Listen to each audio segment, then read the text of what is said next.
Hello, everybody, and welcome to Chat from a Hat. I am your host, Josh Brown, along with my co-host, Caleb Luther. Caleb, how are you? I'm awful. My God. I know you've been kind of sick. Been a little sick. I'm not as sick today, but if you get there are other things that are preventing me from feeling great. Like if you get Nancy sick hunger. before Taylor Swift, she will kill. She's got a couple you. weeks. Okay, she's got 12 days. I mean, not from the time this episode airs, she won't have 12 days. Yeah, I know that. We're recording this a whole week in advance. But, yeah. Been a little sick. Definitely recovering, though. I'm just really hungry right now. I'm burning up. So we have the fan running in here. So if you hear a fan in the background, who cares? Get over it. It's going to be fine. We have to have it on to survive in this episode. Yes, so quite a thing of survival. That's my rant at the beginning of the episode. Caleb, what did we talk about the last time that we were on the air? Because I quite frankly don't remember. What did we talk about? We talked about our top 10 movies of the last 5 years. That's what we talked about. Yeah, that's what we talked about. Yeah, we had a lot of fun with that episode. A lot of good movies. Again, if you haven't checked out that episode, go check out that episode. Watch some of those movies, and you'll probably be really happy with some of the selections on those lists. So, Caleb, we just got back from the grand opening of Atomic Comics and Collectibles here in Logan. Yeah. Our friends Michael and Leslie Dameron own the shop, and we thought that we would do a little on-site interview with them. Yeah. Well, let me rephrase that. I did the on-site keep in mind, interview people, with them. I was dying during this. I still am, kind of. So it was better for Josh to take the lead on this. I say something at the end. It's very important. It's very important. So, Caleb, what we're going to do now is we're going to go to that interview with them, and then when we come back, we will talk about their store a little bit and what we saw there while we were there. And then we'll talk about Sonic the Hedgehog. Does that sound fun? Sound cool? All right, let's go to that interview. All right, so we are here with Michael and Leslie Dameron, the owners of Atomic Comics and Collectibles here in Logan. Guys, welcome to the show. I'm glad that you all are here. Tell us a little bit about Atomic Comics and Collectibles. When did it get started? You want to go? You want me? Yeah. Okay. Yeah, you go. We started it as an actual business in 2018. We've been working for the last 5 years to try to get this open. We've done this our whole marriage, basically. We got married in 2010, and we've done it as a side hobby for a long time, and just figured we'd start a business for it. Oh, that's very, very cool. Very cool. So where are you guys located, and what are your hours here? We are at 411 Stratton Street in downtown Logan, and the hours are Tuesday through Saturday from 3 p.m. to 8 p.m. So what sort of pop culture stuff were you all into growing up? I see around the store there's Funkos, there's Teenage Mutant Ninja Turtles, there's Star Wars, there's Marvel. I see classic gaming consoles back here. There's a little bit of everything. So I'm going to assume that's especially the classic consoles and stuff, and some of the things that I don't even know what they are because these are before my time even. But a lot of collectibles and really cool stuff here. But what sort of things were you all into growing up as kids? You want to go first? Yeah, I really got into Star Wars in late middle school, early high school, throughout, and but I always loved like the old NES and PlayStation 1, and I always played video games, and I always liked Barbies and stuff like that too. But I don't know, I just like all this kind of stuff. I'm really eclectic, so that's basically our store. It's just one big eclectic pop culture hoard. And me, I was a little bit older. I started out with the Atari and the Nintendo. Spider-Man was my big thing, and Ninja Turtles. And then it just kind of evolved into a little bit of everything. Power Rangers, My Pet Monster, just a bunch of different things like that. Spider-Man. I said Spider-Man. Okay. I zoned out for a second, sorry. So, what made you decide to get into this wild world of selling like pop culture stuff? Like, what made you think, you know what, I'm going to open up a store and just start selling things, especially pop culture related things? Because it's like I said, it's a wide mass variety of stuff that you can sell. But what made you think of the things that you wanted to sell here in your shop? Yeah. Like I said, I've done this almost my entire life, ever since I could have money to do so. When I was younger, I would do it to mainly trade buddies and sell things to further my own personal collections. And then as we got married, I kept doing the same thing, and we would do that to kind of help fund vacations and things like that as well. Just like a side hustle for right. a while, yeah. And then I got her at work in 2014, and it went from side hustle to survival. Yeah. So once we did that, we set up at our first con with just some of my personal items, and done very well. And we thought, you know what, let's do this. We do it for fun anyway. Let's do it as a business and try it. So. That was something that you had always wanted to do too, and just never, like, it was either the timing wasn't right or you just, I don't know, you just never done it. And then it was like, okay, now we have that little push that we needed. I mean, even though the circumstances wasn't great, we had that push that we needed, and now we're here. Yep. So, like I said, I was looking around, and there's all kinds of things. What are going to be, if someone that doesn't know anything about your store, when they walk in or they're just thinking about coming in, what can they expect to see that you're selling here at the store? Like just a summation of all the things that you'll be selling here. Old action figures, new action figures, old video games, comic books, of course, vinyl records, and movie posters. Yeah, movie posters. Yeah. Vintage political memorabilia, U.S. coins and currency. Yeah. Just a bunch of different collectibles. Like you said earlier, a very eclectic store. Very cool, very cool. Well, Caleb and myself, want to congratulate you on your grand opening here. This place is absolutely awesome. The ceiling is awesome. The light fixture is awesome. Your collection of stuff that you got is awesome in here. Folks, if you get a chance, you're in the area, come down, check out Atomic Comics and Collectibles here in downtown Logan. Also, check them out on Facebook. They do ship things, I believe. Is that correct?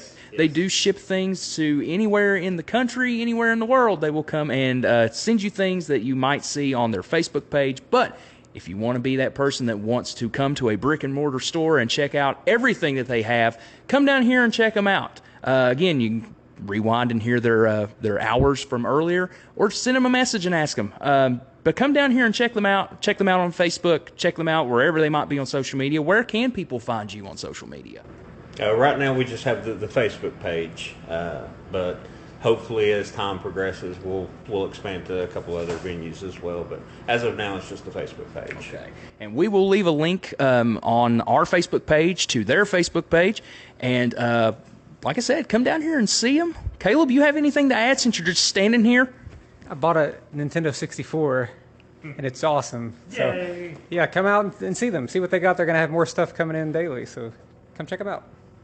All right, thanks, guys. We appreciate you all for coming in. Well, for us getting to come to you. And all right, yeah, get out of your own store. Yes, but folks, come check them out. Got some really awesome stuff here, and let's talk Sonic the Hedgehog.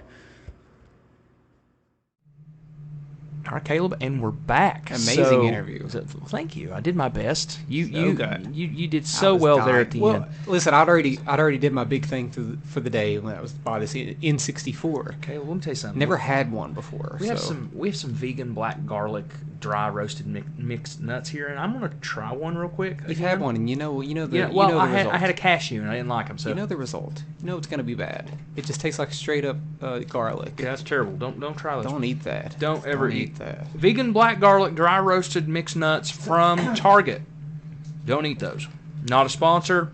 Don't do it. Anyway, so Caleb, what did you see around Atomic Comics? I know you bought the 64. I'm a little jealous. I've never had one. I didn't have one growing up. It is my favorite for console some reason, of all time. For some reason, I don't know why my brain just latched onto this box with this N64. Apparently, Michael said that it had been opened once in the 90s and was played once, put everything back in. And like I was telling you before, if it's got all of the papers and stuff in it, and it is a complete in-box console, then you got yourself quite a little thing there. I have a lot of memories around the N64 without playing it. I just remember seeing it in the stores, and they had the little setup that you could play at like Toys R Us and Walmart.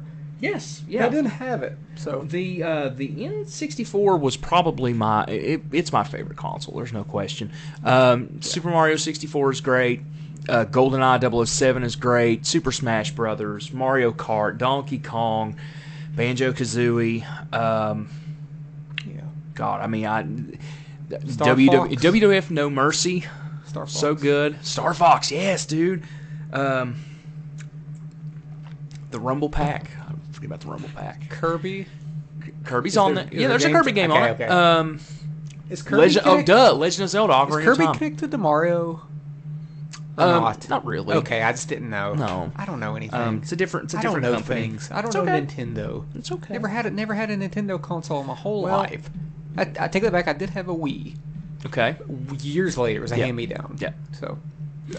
So the shop looks great, and they're gonna. And does. apparently, they only have like half of what they're gonna have in. They're gonna get more stuff in every day. So, And you it's know, it'll already be like a- kind of a new adventure every time Yeah. you go in there. Yeah, which is and exciting. the thing of it is it's even with what they have in there right now, it's It's very great. it's very organized. Yeah, it looks great. Everything is The ceiling is incredible. Oh yeah, the ceiling is And so beautiful. Yeah, the light. And the light fixture and everything. It really looks like you're stepping into a futuristic looking Cool. shop, and it's really cool. Cool place for Logan, that's for sure. Absolutely, definitely the coolest place in Logan right now. So, just on looks alone. Yeah. Caleb, so I guess now we are going to talk about a character that is near and dear to our hearts. That you can't play on the Nintendo. That you can't play on Nintendo 64 because there was a war still brewing at this time And I think Nintendo won that. between war. between Nintendo and the giant known as Sega. Sega. So That was Caleb, what they played that before some Sega games. they do. Sonic the Hedgehog 2, for instance, they played that before. Do they? They They do. do, don't they? They Yeah. do. Yeah, we're talking about Sonic. We're the talking about Hedgehog, Sonic the Hedgehog the today. mascot Of- for Sega. for Genesis. Sega. Similar to how Mario was kind of the mascot for all things Nintendo. And that's actually the first thing that I was going to say. I was going to do That's a what I little had bit of too. history. I had that too as my very Yep. first thing. Yep. So Sonic was created in 1991. Mm-hmm. Sonic was made as a flagship property or mascot for Sega, who was competing against Nintendo. I see you got on Wikipedia. Also. I got on Wikipedia as well. That's right. So Nintendo had the highest control of the market share in 1991 for the video game market after the video game crash of the late 80s. The NES came out and just took over the world. Yeah. What Sonic was released though, and actually came in as a pack-in title for the Sega Genesis, kind of got even. Kind of got a little bit fairer in the market share. Yeah, I have no recollection of that. I was one, but I can believe it. I was one believe as it. well, but I've watched a lot of video game documentaries in my But life. again, I am illiterate to Mario. Mm-hmm. I've never, aside from Mario Kart and like Super Mario Smash Brothers, Mm-hmm. I've never really played a Mario game. So Sonic to me is the guy. Right. He's the guy. Well, see, now the thing of it is that back in this time there was a marketing campaign for Sega, and Sega's marketing campaign is Sega does what Nintendo don't. That was their marketing, and Sega was more geared toward the teenager, the preteen, and the more mature audience compared to the goody two shoes of Nintendo. Yeah. Well, Mortal Kombat was More exactly. more violent on Sega Yeah. than it was on Nintendo. Even though the Super Nintendo had more buttons on the controller for as far as fighting games go, I still think that Mortal Kombat is superior on the Genesis just for the arcade feel. Yeah. So Sega was able to take a huge share of the market back from Nintendo in 1991. Sonic became a pack-in title for the Genesis. And then it just took off after that. Yeah. So the game like the very first Sonic game dropped in '91. So what do we think that was like the kind of the first game for Sega Genesis, or No. There was some games before. were there games before? There were that? games before when that. did Sega Genesis start? Like '89 or God. '90? The Master System was even before that. Uh-huh. Because there was the Master System, which was Sega's 8-bit answer okay. to And Sega the 16, Nintendo, right? and then the Genesis was the 16-bit. 16-bit. And for the people that are listening in different parts of the country or different parts of the world, the Genesis and the Master System is the American versions of what we're talking about. So if you're in a different market, then then you just have to figure out what console was your console. Yeah. So Caleb, go ahead. What's your first experience of playing this game? Was you like me? Was this like the first Sonic game you played, or was this like the second or third Sonic game you played? Sonic 2 was the first Sonic game I ever played because it was a pack-in title with my Genesis. Okay. And I remember having the cartridge, and the cartridge said "not for resale" on it. On the sticker. As a kid, I didn't really like think about that or anything like that. But looking back on it today, I would have been so mad if I would have had a "not for resale" sticker slapped on a cover of a game, because I'm very what's the word I'm looking for? I'm very anal about them. Sure. Now, like, it has to be my video game cases have to all be. I have that on one.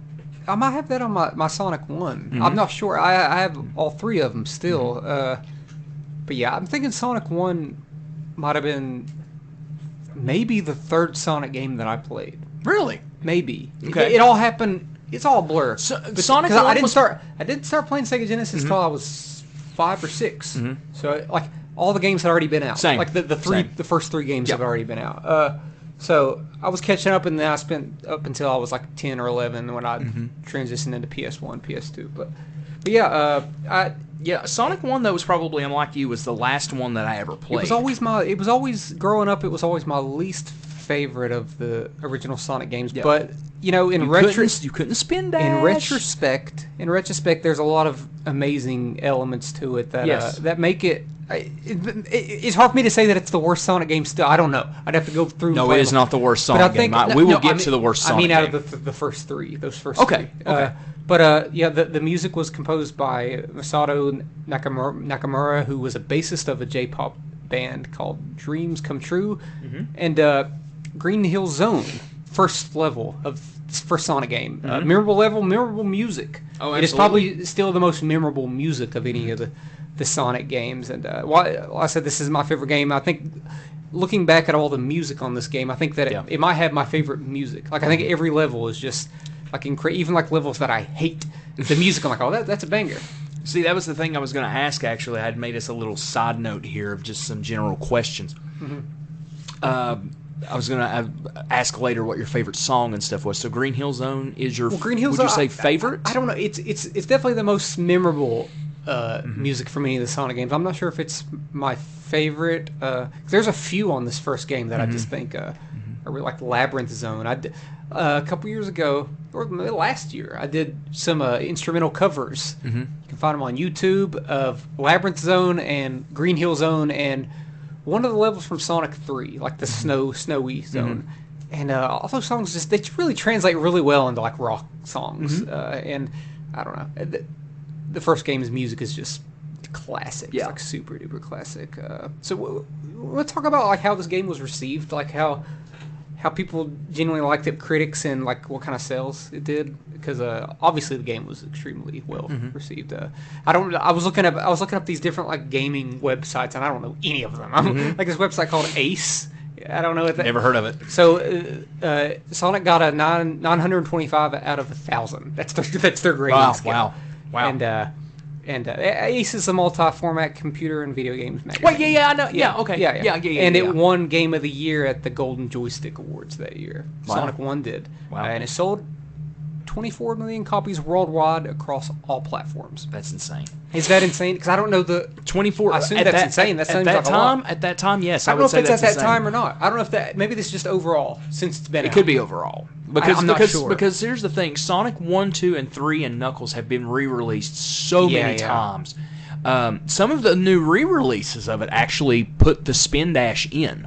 Yeah, the spin. That's as a kid that always annoyed me. And it probably would annoy me now as an adult. But there's so many, like it's like the first Crash Bandicoot where those starting elements are there, but to me it kind of perfected it on Crash Bandicoot 2, similar to Sonic, Real quick, let's take a side note here. I saw something that was interesting about the design of Sonic, actually. Did you read that by any chance?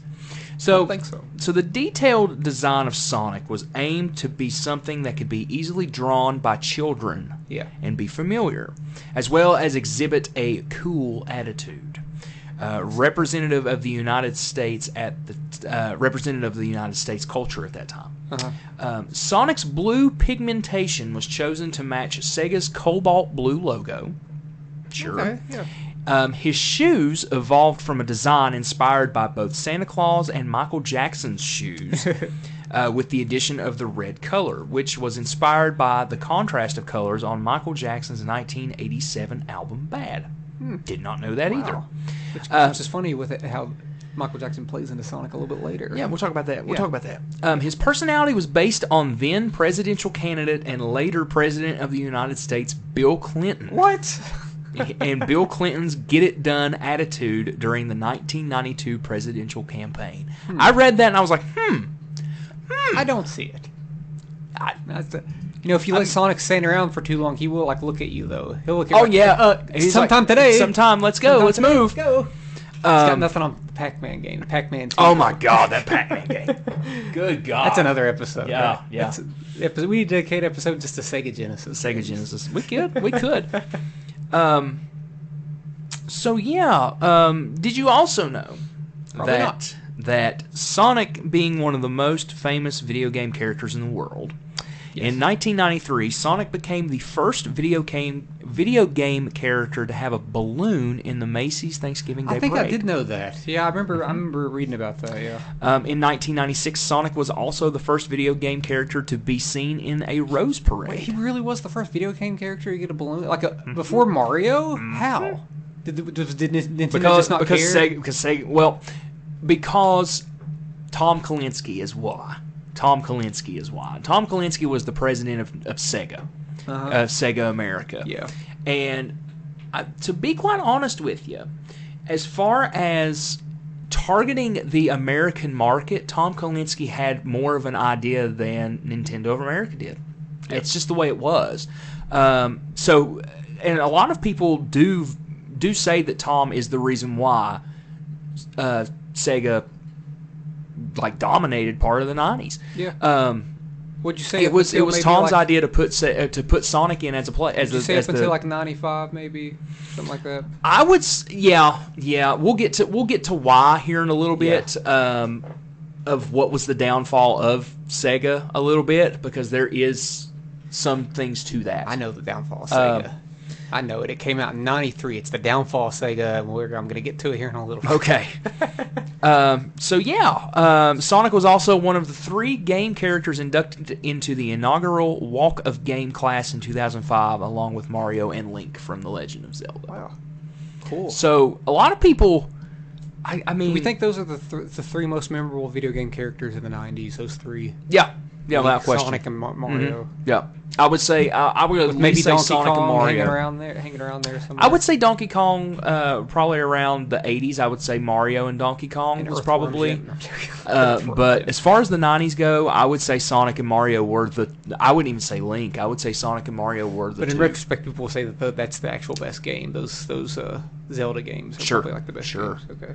As far as I guess I need to get that. I've never played a Zelda game in my life. Dude, maybe I need to put that on the list for this N64. Ocarina of Time, at least, because that I've seen people play it, and I'm like, this looks so boring. It's actually not. I mean, I assume it's a lot not of exploration. When you play it, and honestly, Ocarina of Time is not that easy. It's not that easy at all. That's why I suffer with stuff that's not easy. Yeah. When you get to that water temple, Bubby, you're going to have a time. Oh, God. You might be bringing that to me saying, beat this, please. Maybe. Anyway, so going back, so Sonic 1 happened. You want to talk about Sonic 2? And Sonic 2 happened. It did. And Sonic 2. A year later. What? A year later. A year later. That's crazy, right? Yeah. You think that they had already somewhat created beforehand, or were just games a lot easier to make at that time because it's only 16-bit? I mean, I don't know. I mean, a year. That's it doesn't take that time unless you have a sports game now. Games don't take a year. It's games 5 take years. 6, 7, 8 years depending on what you've got the scale. Yeah. Of course, back then technology wasn't as good as it was either. Yeah. So for them to release pop that out a in game once a year. Yeah, if that's all you're working on, especially a game of Sonic. Like, where I have here, one of the things I have here is that the few criticism for Sonic 2 is that the gameplay and the level designs were a little too similar to the first one. But other than that, I think that this is just such an improvement on the first game. I agree. Like, so the fact that it was just like a year later, it's like, wow, they introduced that spin. They introduced the spin dash. feature. And, one of the most iconic characters in Sonic, which is Tails. Yep. Which Tails kind of gets in the way sometimes. Oh my right? God! Tails, what's his purpose? What's his purpose in life? What's his meaning? Does he solely exist to get in your way and annoy you? But still cute. Yeah. Cute little fox. Not like that monster Tails that we see the meme of. That's not the monster Tails, but the gross, ugly looking Tails. Yeah. It doesn't look like that. Doesn't look like him. Now, if they would have continued with the design of the Sonic movie, oh my God, he probably would have looked like that. We will talk about the Sonic movie later too. But yeah, Sonic 2. I'm thinking Sonic 2 was the second Sonic game that I played. I think I borrowed it from a cousin, and I was very reluctant to give it back, so I probably kept it around for a little while. Well, Sonic 2, Sonic the Hedgehog 2 is my favorite Sonic. I'll go ahead and tell you that. It's between this and another one for me, but it's great without question. Do you think it's the easiest Sonic game? No, I think 3 is the easiest. I do too, but I do think this might be the easiest to get to the final level or final boss. But I think that end of Sonic 2 is hard. Yeah, the end of Sonic 2 is very, very difficult. You can do it. It's a little tricky. It's a little tricky, especially when you have no rings. I've never seen anybody that has one ring on that last boss, and you got it. Second you get hit, you're dead. Yep. But yeah, the music composed by the same guy, featuring a very similar tone as the first one, but all bangers. Like Chemical Plant Zone, my favorite. I'm trying to think how the first That is level, my favorite. That's the first level, these levels do kind of they're reminiscent of the first one, especially the first level. It might as well just be Green Hill Zone again. It pretty much is. And I'm trying to remember the music, but there was a time there where I liked the music for the first level more than Green Hill Zone, but there's no way it's not as good as Green Hill Zone. This game is a blast. The first game has those little bonus levels that you can get into, right? But this one is like a race. Not a race, but you're with Tails and you're trying to avoid these bombs and whatever. Those were always cool, but very annoying also because Tails definitely gets in your way. Tails gets in the way. My God, Tails, get out of the way. But yeah, but the critics did they did compliment the game with better visuals, gameplay, music, and the difficulty level and similarities in the first game were a bit criticized, but it still has amazing reviews across the board. And I totally get. I think it's one of the best games I've ever played. Yep, I can say that as someone who's probably played 50 games total in his whole life, and the majority of them being Sega Genesis. Well, Caleb, your love for Sonic 3 and Knuckles. Well, I'm not there yet. I'm not there yet. Okay. I'm not there yet because I did say that the downfall of Sega happened in '93. This is a Sonic game, but I think they like to pretend that it's not because it sucks. Okay. Sonic Spinball. Have you ever played this game? Oh, you're talking about the pinball game? It's called Sonic Spinball. Not pinball. Sorry. Sonic Spinball.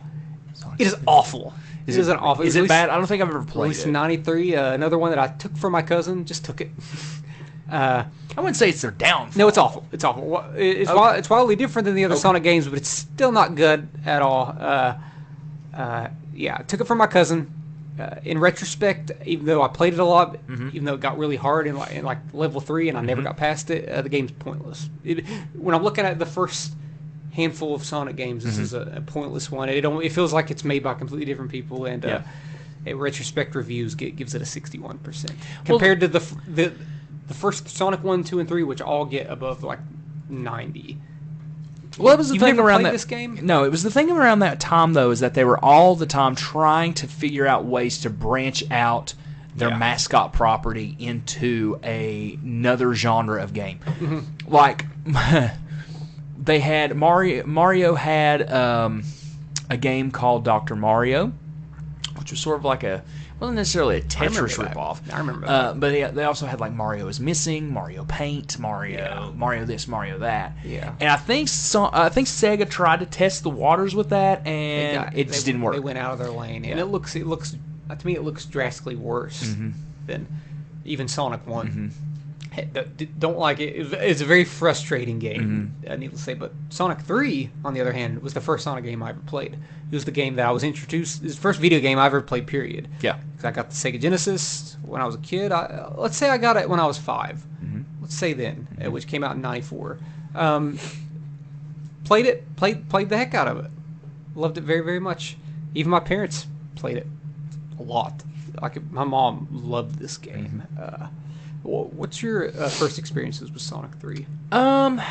To be honest with you, I think my first experience with Sonic 3 was getting a collection for the GameCube. I don't think I ever played Sonic 3 as a kid. I think I didn't play it until... Wow. Yeah, I don't think I played it until I got one of those collections. That sucks. First time I ever beat it, though, was when you and I beat it at my house. You and me played it, yeah. Because that will always be a fond memory of you and I playing through Sonic 2 and 3 in a day. Yeah. We played both of those games back to back at my house, and we beat them somehow. There's some tricky stuff on this Sonic 3. To me, this was the easiest Sonic game, despite that carnival level featuring that nearly impossible task where you have to jump on this platform and make it go so low where you can go underneath it to the next part of the... Like, I remember vividly being stuck on that for like an hour. When they were like, why? Why is this so needlessly difficult? I think it was even difficult when you and I were doing it. We had to really had to team up on that, because I guess if you're using both Sonic and Tails, it might be slightly easier. But yeah. Circling back to... We brought up Michael Jackson earlier. Yeah. Michael Jackson composed portions of the soundtrack on this, but... left the product and went uncredited. But you can definitely hear some melodies from his song "Stranger in Moscow" in the in-credit music of the video game. After you beat the game, it feels very like cathartic and big, anthemic. But the music, I think, as a whole, feels drastically different than the first two games, which I like. Yeah, it feels like way more like experimental and maybe a little bit more industrial sounding. Yeah. Okay, well, that is the end of, Knuckles, of course. I'm not done with this. Okay. Continue. Well, I was just gonna Dr. Robotnik's Mean Bean Machine. Well, I forgot to say this about the Sonic 2s was whatever. I was gonna bring up Sonic 3. Sonic 3 was the top-selling Sega Genesis game in February of '94, and it became one of the best-selling Genesis games, selling at least 1.2 million copies in the United States, with Sonic 3 and Sonic Knuckles selling a combined 4 million cartridges worldwide. I never played Sonic and Knuckles growing up. I think the way that Sonic sold so much was because it was a pack-in game. So you bought the console, you got the game. Yeah. But at the time, pack-in games were the thing to do, because the Super Nintendo had Super Mario World as a pack-in game at times. So you almost had to have it. You had to have a pack-in game in order to sell your console. And plus, at the same time, a pack-in game made it more affordable for people. Yeah. Because it felt like you were getting a free game. Yeah. But I was going to say something, forgot what it was. You were talking about Sonic Spinball. There was quite a lot of spin-offs for Sonic at that time, too. Like I said, Dr. Robotnik's Mean Bean Machine, which was kind of like a Dr. Mario ripoff, it felt like, now looking back on it now. Probably was. Wow. The game is slightly a Mario ripoff, but it stands out enough to where it doesn't feel like a complete ripoff. Sonic on the Game Gear. Oh God, dude! It was so. I didn't have it until I got a Game Gear in my teen years, when I was starting to really collect video gaming stuff. And let's just say, God, those nuts are terrible. Why did you eat another I don't know. What are you thinking? I ate those. Put those over to the side. What are you thinking? Sorry, folks. We snack while we do this. Anyway, so it's Sonic Sonic 1 on the Game Gear. Was it Sonic 1 on the Game Gear? One of the Game Gear games. Could never get past first level. Mm-hmm. Because the problem was, the screen was probably about the size of the palm of your hand. You saw one earlier when we were down there at shop, yeah. Atomic Comics. Sonic was always in the middle of the screen. Yeah. So you never could see what was coming in front of you. Mm-hmm. You died. Constantly. So it was just poorly Poorly designed made. game. It was poorly made. So, Sonic on the Game Gear had a lot of not good games. Not good games. I can't tell you one Sonic game on the Game Gear that I enjoyed. You know, Myself. past, That's just me. Past Sonic 3, We get into 3D territory. Unless I'm misremembering, I have not played another Sonic game. There might have been this game on PS2, Sonic Racers. Was that a game? Mm-hmm. Mm-hmm. I hated it. Didn't like it. It just wasn't my. I was like, this isn't Sonic. This isn't the Sonic that I know. So I just abandoned it, like I do with most things when it comes to video games. Well, I did not. However, I did not play another Sonic game until Sonic Adventure 2 on the Dreamcast. Okay. Now, here is the thing about, we were talking about the downfall of Sega and stuff like that. Nintendo announced the 64, okay? Yeah. So Nintendo announced the 64, that it was going to be coming out whenever, and the PlayStation was announced. So Sega's big idea was, we're going to bring out the Saturn, the Sega Saturn. Yeah. Do you remember the Sega Saturn? Oh yeah, I wanted one so bad. Okay, the Sega Saturn came out about, I want to say it was about 4 months before it was supposed to. Mm-hmm.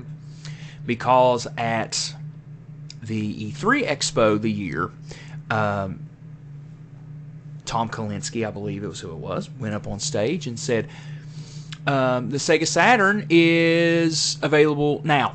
And it literally, like that. Yeah. The people that were selling it were not happy because they had to rush these things out onto shelves without really knowing anything for, or having anything for them. A lot of stores didn't have them yet. Yeah. And if I'm not mistaken, they were only sold exclusively at either Toys R Us and KB Toys or something like that. So that was the first flop, the first downfall. Second downfall is that the Saturn really didn't have a good Sonic game. Yeah. I believe it had Sonic, I want to say Sonic 3D Blast, but that might have been Sega CD. But I don't remember there being a Sonic game that was really, really good on Probably that. not, yeah. Then again, I could be thinking something completely, totally wrong. You're probably right. If there was, I don't have any recollection playing it. Yeah. Didn't own a Saturn, though. So, but that was part of the downfall of Sega as a hardware company. That was the first hiccup. Mm-hmm. So we get to Sonic Adventure. Sonic 3D Blast was on the Saturn. Okay. I don't remember that game. I want I to don't say it was a remember that 2. I either. think it was the 2D or 2.5 animation Sonic. Yeah. So it was kind of like an over the top aerial view of him, and it just looked weird to me. Yeah. So I never had any interest. So we enter the world of 3D with the Dreamcast. Sonic Adventure, widely regarded as a great game. Is it? Never played it. Sonic Adventure 2, though, I did play. I started to get back into Sonic. I was like, oh, it's a 3D Sonic game. That sounds pretty cool. So I got Sonic Adventure 2, put it in. The first stage of Sonic Adventure 2, you are snowboarding on a street in 3D with Sonic. So weird to me. It was so weird, but God, is it fun. Sonic Adventure 2 is fun. So, played Sonic Adventure 2, but the thing about Sonic Adventure 2 is that you just don't play as Sonic. Yeah. You play normal Sonic missions, then you play as Knuckles, but you have to find gems in like places. You have to find the Chaos Emeralds and stuff in different maps and things. You got to dig, and it never told you where to go. It was super hard. And then you got to the end of the game. When you got to the end of the game, if you did certain things in the game would glitch. and you would fall through the floor at the very beginning of the episode, or the very beginning of the stage, and you couldn't complete the game. Really? Yeah. There was no patches. Oh no. There was no, around that time, there was no Yeah. fixing that. I was one of those people Oh, God. that got to the end stage and was never able to finish the game. So I never have beat Sonic Adventure 2. I still like Sonic Adventure 2 and think it's fantastic, but never did complete it. And that sucks. Sonic. We need a Dreamcast. God. Sonic. Screw you, Sega. You think you know someone. I think you know somebody. And then they, But and then they then, fall through the floor. yeah. But then after that, that was the last Sega console. Was the Dreamcast. That was the last Sonic game to be on a Sega console. End of an era. Yeah. And what's funny is that they ended up putting Sonic Adventure 2 on the GameCube. And that, to 11-year-old me, was just like sacrilegious. I was like, what is Sonic doing on a Nintendo console? Why is it? I was like, did Nintendo buy Sega? Yeah. What is going on? What is this? It was like my little 11-year-old mind just could not wrap my mind around Sonic being on a Nintendo console. Yeah. And yeah, so that was the end of an era.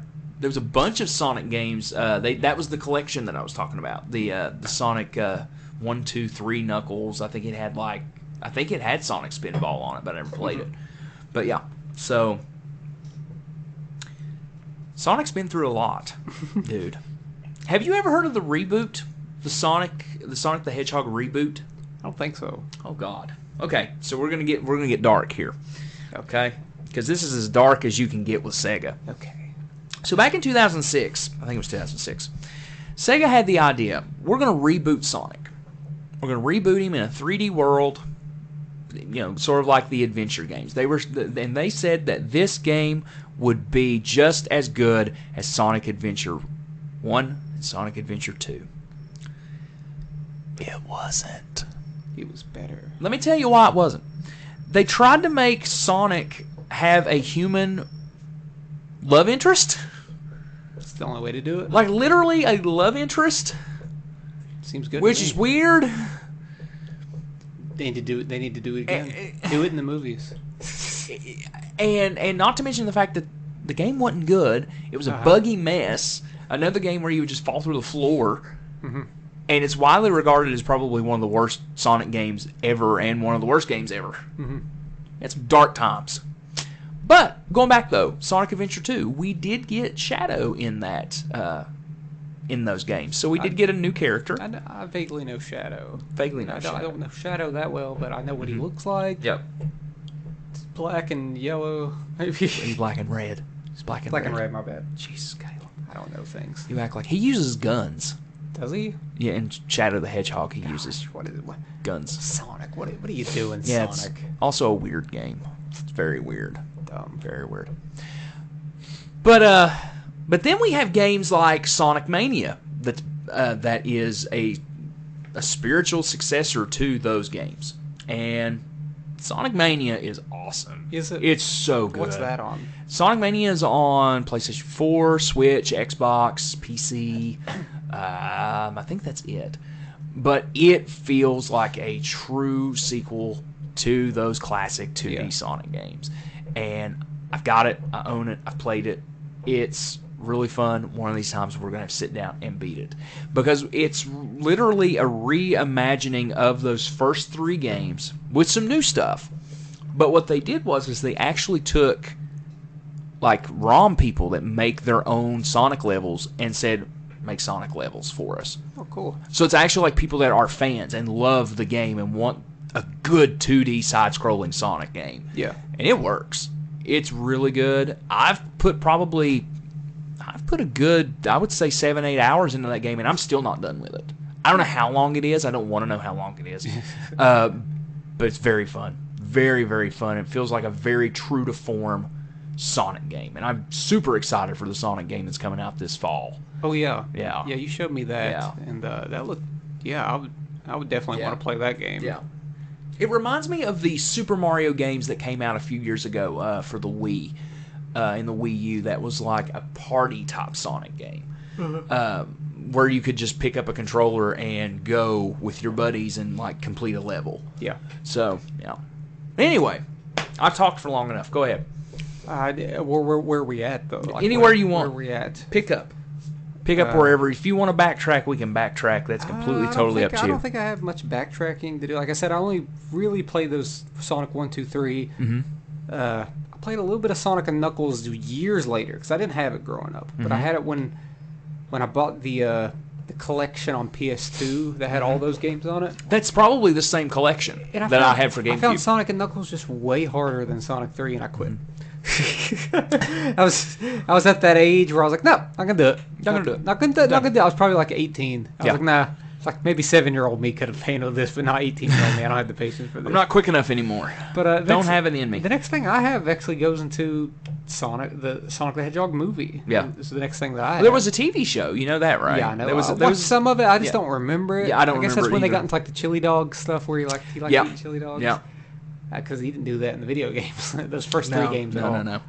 He was too busy eating rings. But yeah, Sonic the Hedgehog, the movie. The movie. It was, it was released in 2020 after being pushed back to change the Sonic character design after absolute fan outrage from the original design. And you know what? I was one of those people. I don't know if you remember, but I said, I'm not going to watch this. I'm not going to watch this if this is how he looks. Super bizarre. He looked so weird. He looked like a humanoid. It's still one of those things that after they changed it, made him actually look like Sonic. I was still looking at the trailer, and I was like, I still don't think this looks very... It's not the design that didn't look good. I just thought the movie didn't look good. Yeah. But it was one of the last major movies to release in theaters before the COVID pandemic. It was one of the last few movies that we watched. There might have been a couple others. It was actually released the day after Valentine's Day. It was released on the 15th. Despite being pushed back and not really loving the trailer, because there was a lot of fart jokes, and I think there still was a lot of fart jokes in the movie. Yeah. But to me, it was still a fun movie. We both were pleasantly surprised. Surprisingly, by that it's movie. Still one of the most well-beloved video game movies, which ain't saying with much. a 64% on Rotten Tomatoes. Yeah. So it's not saying much. Even with that, there's probably only like a couple other movies that have like significantly higher scores. Than I that. can't think of a better video game adaptation of something. I can think of one or two. What's that? I liked Detective Pikachu more than this. Okay, sure. I liked Sonic better, it but on Detective Pikachu is a good movie. So we're not putting like The Last of Us in this because that doesn't count. It's a TV show. That's a TV show. I'm talking about like a straight up movie. I can think of another one that I liked more than this, but I'll get into that in a little bit. That might be a spoiler. That might be a slight spoiler. But despite Jim Carrey being the live. We haven't really talked about Dr. Robotnik, but this episode is not about Dr. Robotnik. It is about Sonic. He is the ongoing sort of antagonist of the Sonic series, and Jim Carrey portrays him. He's a live-action character. To me, he often steals the movie. He does. It just basically does. Basically, just riffing, being Jim Carrey. Yeah. I don't think there was a script. I don't think that it's a faithful adaptation of Dr. Robotnik in the slightest. It's not. But it doesn't need to be because it's just Jim Carrey kind of riffing and he's funny. Yeah. There's some legitimately funny stuff there. I think one of the biggest criticisms with the film and the sequel is the fact that there's very, very little use of music from the original video games. That is a problem. It plays like a John Baptiste cover of Green Hill Zone at the very end for like 3 seconds. Yeah. And that's it.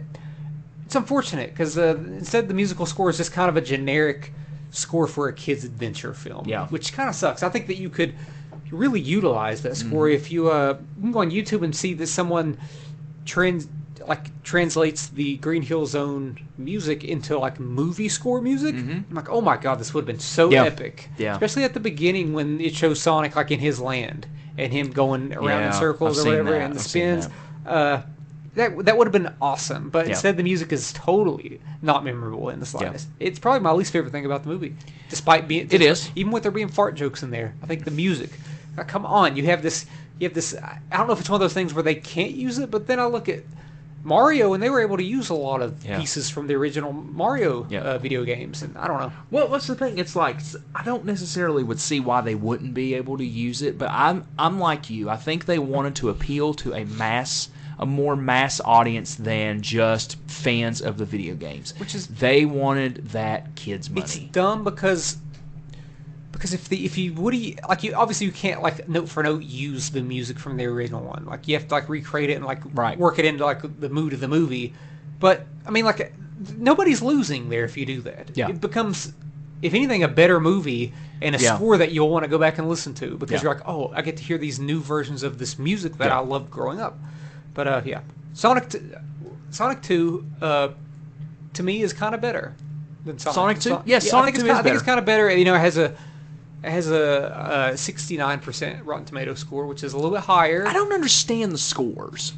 I kinda- don't know. I don't know kinda what do. movie they're. I don't know what movie I they're kind of watching. do. I kind of do. If you're just a movie critic that has never played a Sonic game and doesn't care about Sonic or anything like that, I get it.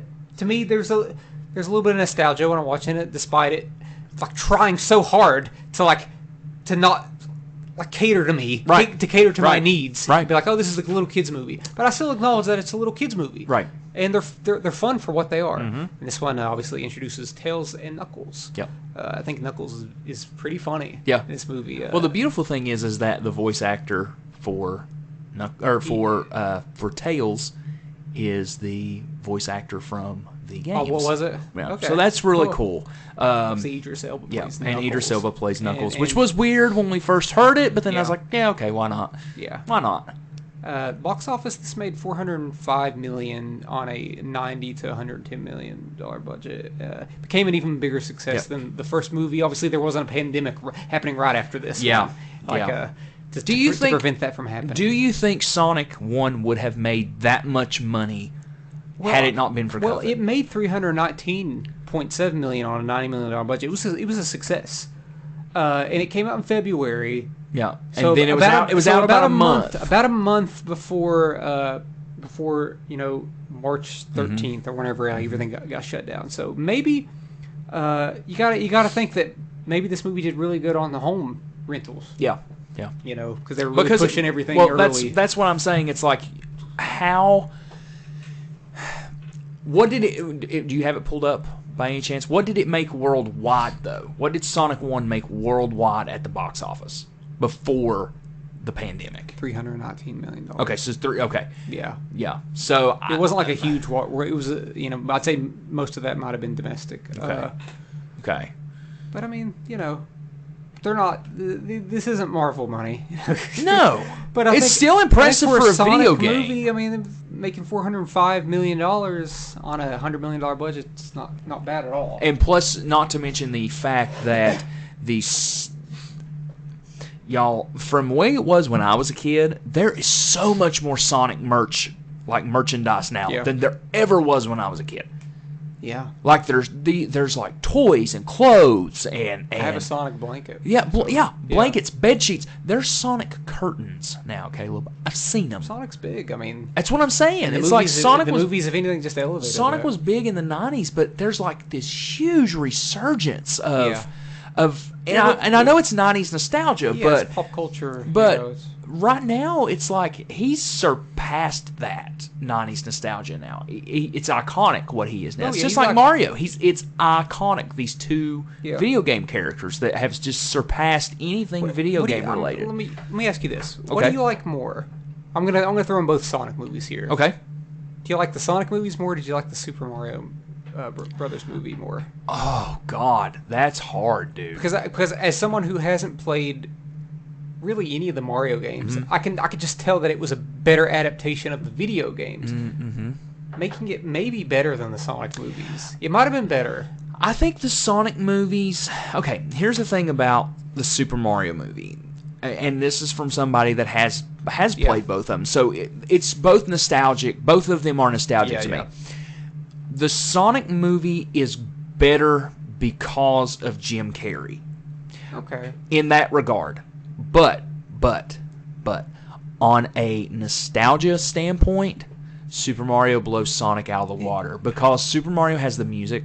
It has Super Mario has the the music, the energy, the comedy that you expect from both of those, from all those characters, the Easter eggs and everything. So as a more faithful adaptation nostalgia trip, absolutely Super Mario. It's a better It's a very very better video game movie. But as it trying to be its own thing, I would say Sonic is better.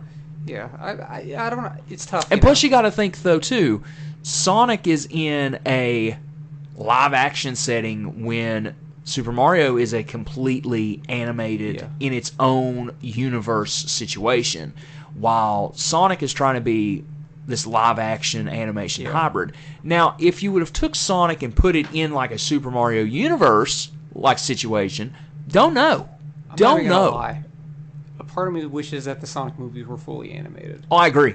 Because once you go into that live action with CG animated characters, there's always going to be like a small, ever so small sense of Alvin and the Chipmunks in there. Yeah. And I think that the Sonic movies, despite the Super Mario Brothers movie being fully animated, I think the Sonic movies are more childish than the Super Mario movie. There's more childish humor. You got the fart jokes and whatnot. But it's close. They're pretty, like, as far as like overall products, they're close. Yeah. Neither of them are doing a disservice to video game movies. No. If anything, they're a few of the best. I don't think they're doing a disservice to their properties either. Me neither. I don't. But I'd say Sonic more so than Mario is doing a disservice. I feel that Sonic takes more of a chance with being, like I said before, its own thing and trying to distinguish itself as its own universe compared to Super Mario. Sure. Now, whether or not we ever get a second Mario movie, don't know. We will. I don't know. You might get spin-offs. Yeah. If anything. Right? I was reading an article the other day that Zelda is the next one. Zelda's the next movie we're getting. Well, that may be true, but Mario is the most successful movie of this year so far. I swear to you, dude. They're going to make it. They've got their Nintendo thing universe. now. They've got a Nintendo universe. I'm telling you, that's going to be the next huge thing that happens. So is this with all going to be Illumination. by Illumination?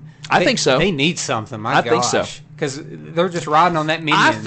I think. Here's the thing. If I'm pitching this to Nintendo, and I'm Illumination, I'm going to be like, okay, we're going to make faithful adaptations of your. And I know we've went completely off the Sonic train. Yeah, there's nothing else I know of Sonic. So if I'm being honest with you, we go off of the okay. So this is what we're going to pitch to you with Mario.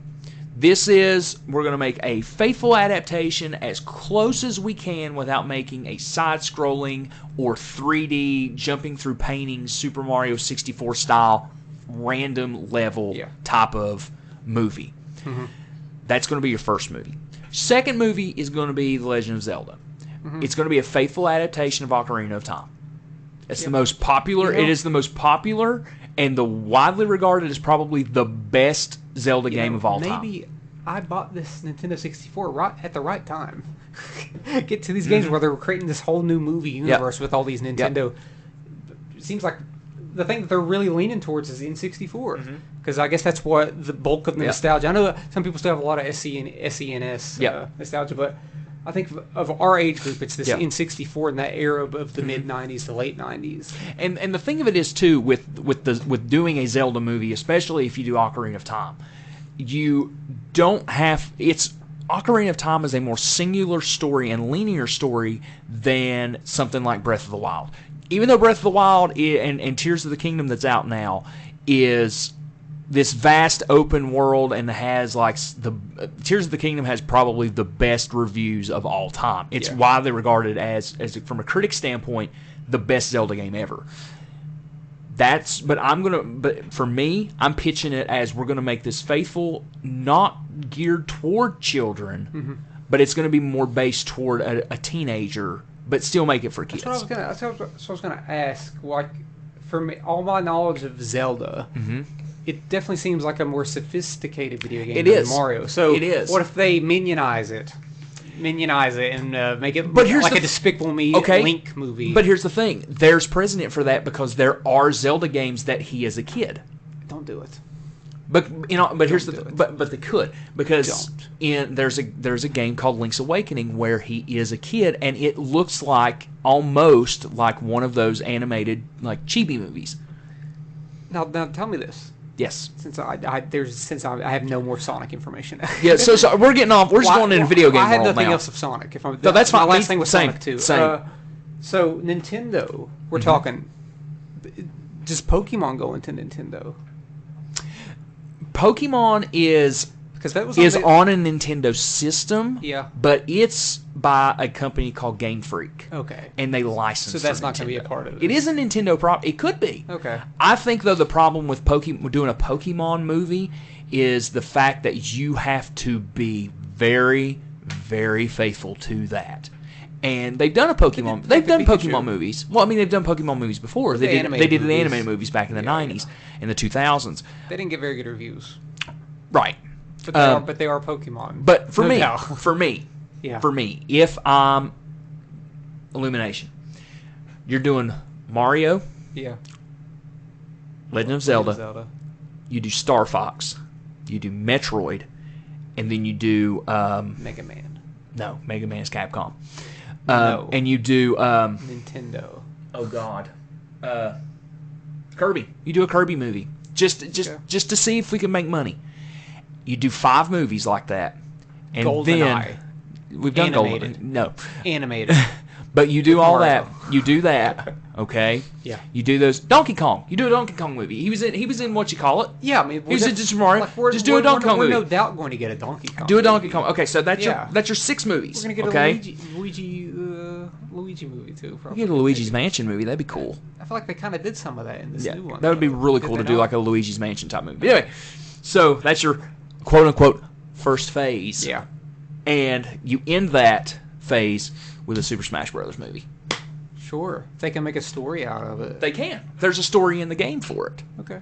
See, so I always, whenever you talk about the Lego movie and stuff like that, I think of Super Smash Brothers. Yeah. Because the whole point of Super Smash Brothers is these things aren't the actual people Yeah. fighting each other. Yeah. They're toys. Yeah.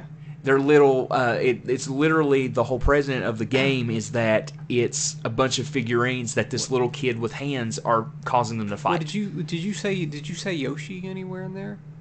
You could get a Well, because you could get a Yoshi you know how the game. movie ends. Yeah. So I mean, Yeah. like, I mean, So Yoshi's going to be in part 2. what we know we're that. saying is that this is all leading to a Mario, Sonic mashup somehow, some way. Listen, here's So the thing. Paramount puts out Sonic, and I don't think that's not Illumination. What is Illumination? I don't know. What is A Illumination? Universal? Maybe. Yeah. But here's the thing, though. Here's the thing. If they still could work out some sort. What we don't know exactly what rights Paramount has with Sonic. Yeah. Because Netflix has animated rights right now to Yeah. Sonic. They're making Rights are they're so making a new weird. game. If I'm not mistaken, Marvel just like Disney or Marvel or whatever just got back the rights for the Incredible Hulk. Yeah. So we Yeah. might see more So Incredible Hulk stuff. So literally, it could be that Yeah. the only thing that Paramount owns is a live action version of Yeah. Sonic. Mm-hmm. If they wanted to create an animated version, they could easily go to Illumination. Yeah. So it's weird how, like you said, how the rights work. But I think that if Nintendo can get it going and get off the ground with it, I think they've got something with their movie universe that they're trying to make.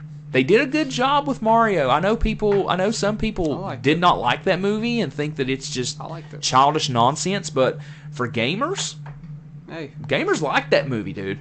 Yep. But yeah, Caleb, But that's it. anything else about That's Sonic? the end of the episode. I really don't got anything else. I mean, Go play Sonic 1, 2, and 3 if you get the chance at least. not Sonic Spinball. Not Sonic Spinball. play that. Play Knuckles too. Trash. Play Sonic and Knuckles. Yeah, play that too. Play It looks Sonic and Knuckles pretty. because it's good. It looks great. There's There's mushrooms. There's of all things, there's mushrooms. It's like the very first level is like a mushroom planet. yeah. Sonic.exe. Go play that. You know about Sonic EXE? I don't care. Aw. Well, fine then. Screw Sonic. I'm so over Sonic now. I'm over it. I got a Nintendo 64 now. You're over Sonic. You're I'm over over it now. Sonic. I know. And here's the thing: we have missed so much with Sonic because Sonic is so vast. Go read up on Sonic. I don't know much. There's so much. I know, really. So. Well, so what'd you say your favorite song was? Green Hill Zone? Is that what it was? Sure. I really like the Labyrinth Zone. Okay. Song. I don't know. Tough. Chemical Planet Zone. Chemical Planet Zone is really good. I do. It's my favorite. Can't help it. And 3 is your favorite game. Yeah, I think so. 2 is it's my the most favorite. different out of those first 3. So yeah. Well, folks, let's see what we got here. Drawing. Caleb, next week, Oh gosh. we are talking Oh no. best movie soundtracks. Aww. So we're getting a little mashup of both things. Movie soundtracks. We're getting movies and music next week. So what are we talking? Soundtracks or original score? We're talking Original music? soundtracks. Soundtracks. So the music that. So the music the in music the like movies. Okay. So you can talk scores if you want to. I'm not because I don't really pay attention to scores that much. I might mix it up a little bit. Sure, You that's know. fine. You can do a mix of both where there's original songs and score. Doesn't matter. I can do that. Anyway, so folks, again, hope you've enjoyed this episode. Go check out Atomic Comics and Collectibles on their Facebook once again. Come to Logan, check out their store. It is now open, and you heard their hours earlier. I think it was Tuesday through Saturday. Was that right? Tuesday through Saturday. I believe 3 to 8. 3 to 8. Gives you time to go and see them after work. Come down here and see them in their awesome store. It's only going to get bigger. It's only going to get better. Caleb, where can people find us? You can find us by typing in Chat From a Hat on Facebook. We also have an Instagram, a Twitter, TikTok, and you can email us by emailing at chatfromahatcast@gmail.com. Right. Well, Caleb, one last thing. We are recording this on Juneteenth, so happy Juneteenth to everybody. Yeah. And we will talk to you next week about our best or favorite movie soundtracks.